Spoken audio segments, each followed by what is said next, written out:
ήμασταν από τα πρώτα επιμελητήρια που ψηφιοποιηθήκαμε. Ένα πρόγραμμα από το ΠΕΠ της Περιφέρειας Πελοποννήσου, 227.000 ευρώ, που το επιμελητήριό μας ψηφιοποιήθηκε. Μπορεί κάποιος να νομίζει ότι τι έγινε, τι είναι αυτό.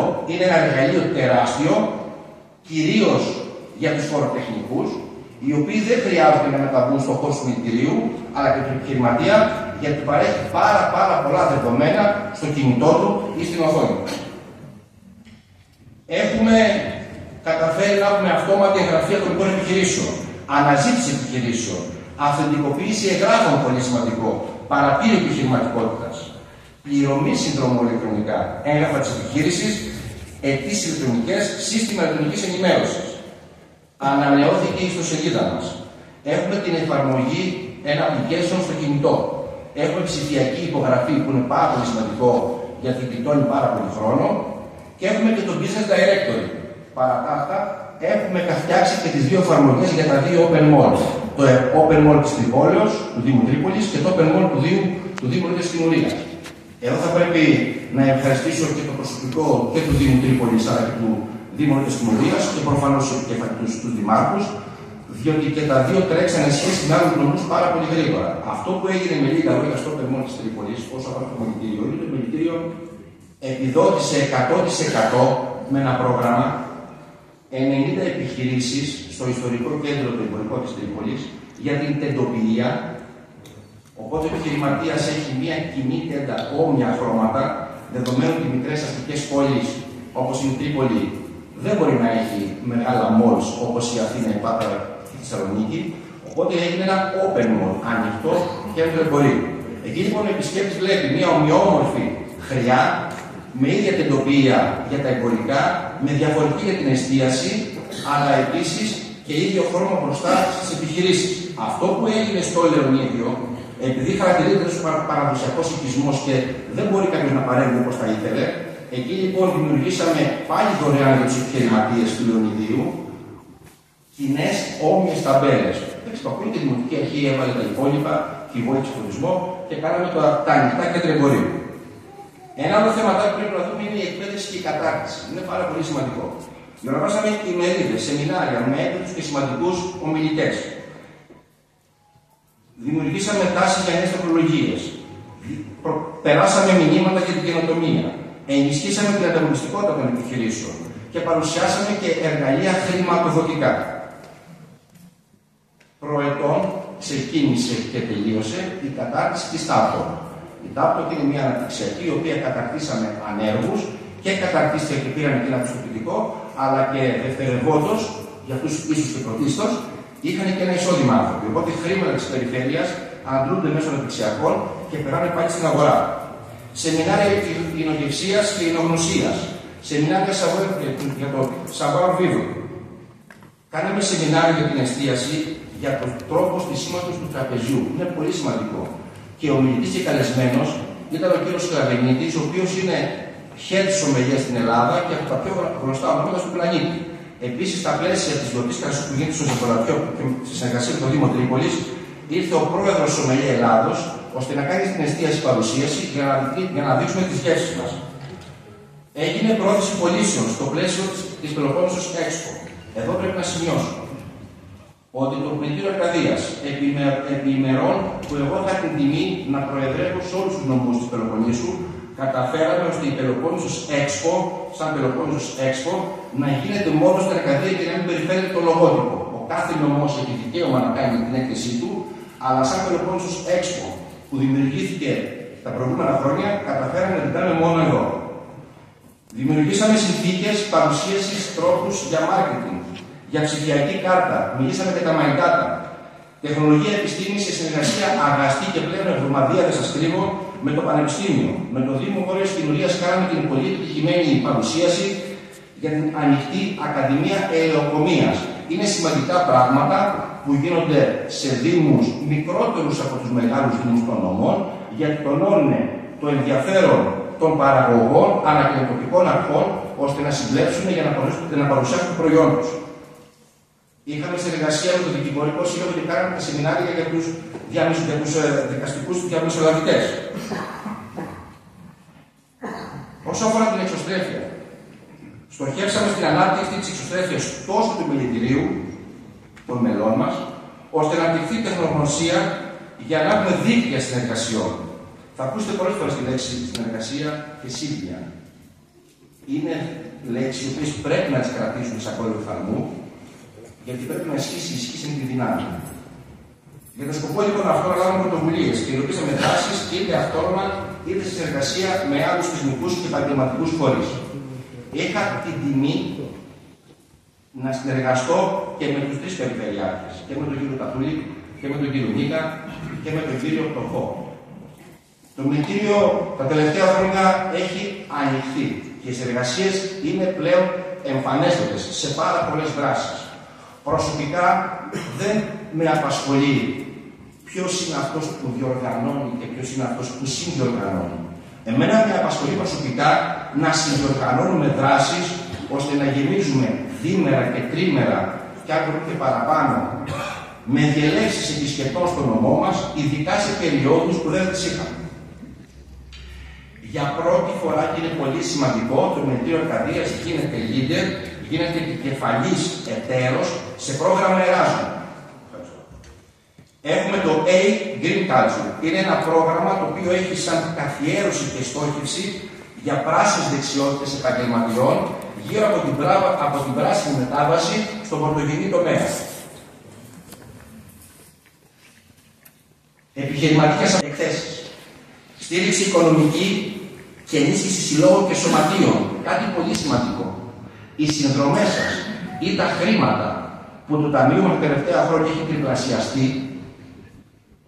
στα πλαίσια της ανταποδοτικότητας και της αμφίδρομης σχέσης που έχουμε μεταξύ μας, αποδίδονται, επειδή ο κανονισμός μας επιτρέπει, στα σωματεία μας και στους συλλόγους. Στους κομμωτές, στους ιατρολόγους, στην καθεεστίαση, στον τουρισμό.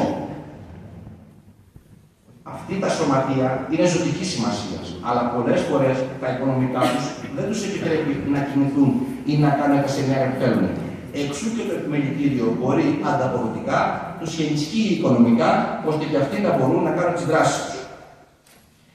Ένα κύριο μέλημά μας, και με χαροποιεί ιδιαίτερα που μετά από το επιμελητήριο και άλλοι φορείς το κάνανε σημαία, είναι η περιβόητη επέκταση της Πέτρη Πόλεως.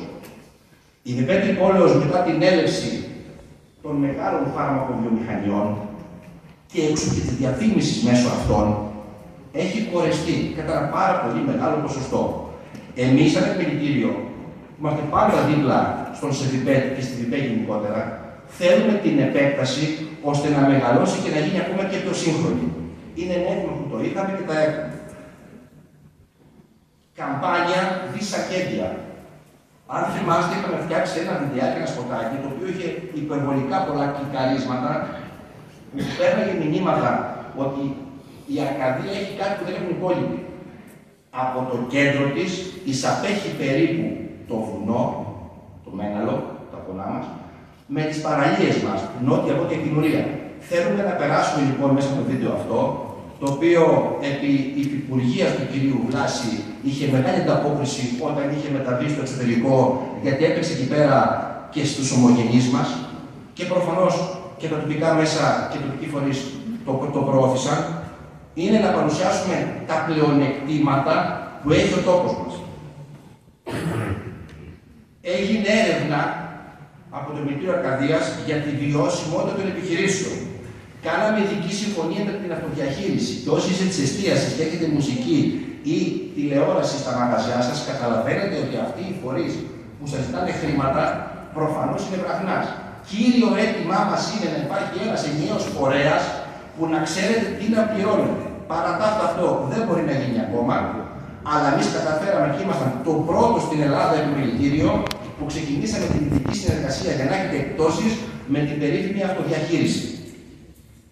Ενισχύσαμε το Run the Theater, ενισχύσαμε το TEDx, τον Κυρώρας, κάναμε τα Food Stories με την περιφέρεια Πελοποννήσου. Ενισχύσαμε το πρωτάθλημα ταχύτητα μοτοσυκλέτας. Φτιάξαμε την εφαρμογή με το Πανεπιστήμιο το Healthy Team. Βοηθήσαμε και εμείς οικονομικά στις περιβόητες και πολύ επιτυχημένες τελευταία τις Λευκές Νύχτες. Την ευκαιρία να ευχαριστήσω και τον απερχόμενο πρόεδρο του κ. Ζούζουλα και συγχαρητήρια στον κ. Πιτερό, που είναι ο πρόεδρο, για την πολύ καλή συνεργασία. Επαιτειακά στίκερς για τα 200 χρόνια. Με το έμβλημα της Ελληνικής Επανάστασης δώσαμε σε ανθρώπους ώστε στα ελληνικά προϊόντα να κολλήσουν το στίκερ πάνω για την Αρκαδία και την Τριπολιτσά για τα 200 χρόνια. Συνεργαστήκαμε με το Ίδρυμα Κωνσταντακόπουλου, με τον Κώστα Ναμπαρίνο, ώστε να συμμετέχουμε και η Αρκαδία στα πιάτα της Επανάστασης. Προφανώς θα έχετε δει τη μοναδική, είναι και τιμή και καμάρι μας που κατάφερε το Μητρείο Αρκαδίας με τα δικά σας, με τη δική σας συνδρομή, να μπούμε στη δημοκρασία και να έρθει στην δική μας ιδιοκτησία η χειρόγραφη επιστολή του Θόδωρου Κολοκοτρώνη που την έχουμε παραχωρήσει στο πολεμικό μας μουσείο. Δεν ξεχάσαμε τον Νίκο Φλόρο, τον διεθνούς φήμης πλέον καλλιτέχνη, καταγόμενο από την Αρκαδία, που τον τιμήσαμε στο Μαγιαροπούλιο.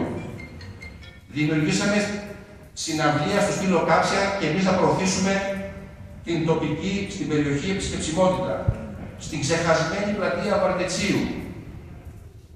Ανεπίσημα και όχι επίσημα, σαν πρόεδρος του Μελιτηρίου είχα προτείνει ότι αυτή η αγορά, η πάνω αγορά, πρέπει να εξυγχρονιστεί.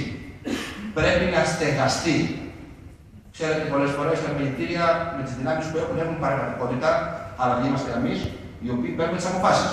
Εμείς, να ξέρετε, για στόματός μου που το Συμβούλιο συμφωνούσε, πρέπει η επάνω αγορά να γίνει ευρωπαϊκού τύπου στεγασμένη, ώστε και οι καταναλωτές, αλλά και οι προμηθευτές των τοπικών αγροτικών προϊόντων να είναι σε ένα περιβάλλον σύγχρονο, καθαρό, ευάερο εμβύλιο, αλλά στεγασμένο παραπάνω.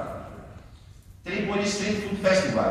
Μια ιδέα του Μητηρίου και κυρίως του κ. Θανασιάδη, του Προέδρου της Καφεστίασης, που έγινε πραγματικότητα μαζί με τους άλλους φορείς, τον Εμπορικό Σύλλογο, τους καφεστιάτορες, τους ζαχαροπλάστες, τον Δήμο Τρίπολης και την Περιφέρεια, ώστε να απολαμβάνουμε ένα τρίμερο πριν τα σχολεία που πάνε τα παιδιά μας, η τελευταία χαλάρωση πριν τα σχολεία, ώστε να αντιλήσουμε τις σκέπτες από άλλες περιοχές που εκείνο το διάστημα η Τρίπολη θα ήταν άδεια. Soda Sense. Φαντάζομαι για τους οποίους άγνωστη λέξη. Soda Sense λοιπόν είναι η διαχείριση δεδομένων μετεωρολογικών σταθμών. Τις προάλλες, το Μητρείο Αρκαδίας είχε μεταβεί στις Βρυξέλλες καθώς και η Περιφέρεια. Ήμασταν το μοναδικό επιμελητήριο από την Ελλάδα που συμμετείχαμε σε τέτοιο πρόγραμμα. Είναι ένα πρόγραμμα του Πανεπιστημίου, σε συνεργασία με την Περιφέρεια και επικουρικά και εμείς, που στον χώρο του επιμελητηρίου αλλά και σε κάποιες επιχειρήσεις στρατηγικής σημασίας στον νομό, άμεσα εξαρτώμενες από τον πρωτογενή τομέα αλλά και από τις καιρικές συνθήκες, βάλαμε τελευταίας τεχνολογίας σταθμούς μετεωρολογικούς. Συλλέγουμε στοιχεία. Και τι έγινε, θα πει κάποιος. Προφανώς και τι έγινε. Βεβαίως έγινε. Διότι με την έλευση επιχειρηματιών που θέλουμε να έχουμε στην Αρκαδία, υπάρχουν πολλοί επιχειρηματίες που συλλέγουν στοιχεία για τον καιρό. Εμείς οφείλουμε, σαν Μελιτήριο, να παρέχουμε την πληροφορία. Η πληροφορία είναι το δέλεα. Και εφόσον η πληροφορία είναι παράλληλη με τα δικά τους θέλω, μπορούν σε εμάς να δουν τις κλιματολογικές συνθήκες που επικρατούν και προγνωστικά μοντέλα για το μέλλον, ώστε αυτοί οι επιχειρηματίες να προτιμήσουν εμάς έναντι κάποιου νομού. Όσο αφορά τον χορό, ο χορός του Μελιτηρίου δεν γίνεται μόνο για να περάσουμε καλά, ούτε να ακουστούμε. Ο χορός του Μελιτηρίου είναι μια ευκαιρία να βρεθούμε. Μια ευκαιρία να συνδιασκεδάσουμε. Είναι σημαντικό για μας, επιχειρηματικός κόσμος, οι άνθρωποι που είναι άμεσα συνδεδεμένοι με αυτόν, να συμφάνε και να συνδιασκεδάσουν στον ίδιο χώρο. Βγαίνουν μηνύματα, περνάμε απόψεις και στο τέλος της ημέρας διασκεδάζουμε κιόλας. 2 χρόνια COVID, 2,5. Εμείς κινηθήκαμε. Δεν μείναμε όπως άλλοι φορείς ανενεργοί, ούτε το χρησιμοποιήσαμε σαν δικαιολογία ότι είχαμε COVID. Εμείς δουλεύαμε στο COVID. Εμείς ενημερώσαμε για τον κορονοϊό όλα τα μέλη μας. Και ήταν καθημερινή η ιστοσελίδα μας ενημερωμένη και δεχτήκαμε συγχαρητήρια από πολλά έγκριτα sites των Αθηνών πώς έχουμε μία τόσο ενημερωμένη σελίδα. Προφανώς η πολιτική βούληση του Διοικητικού Συμβουλίου, αλλά και τα συγχαρητήρια του προσωπικού του Μελιτηρίου κάθε μέρα την κρατούσε ενημερωμένη. Όλοι μας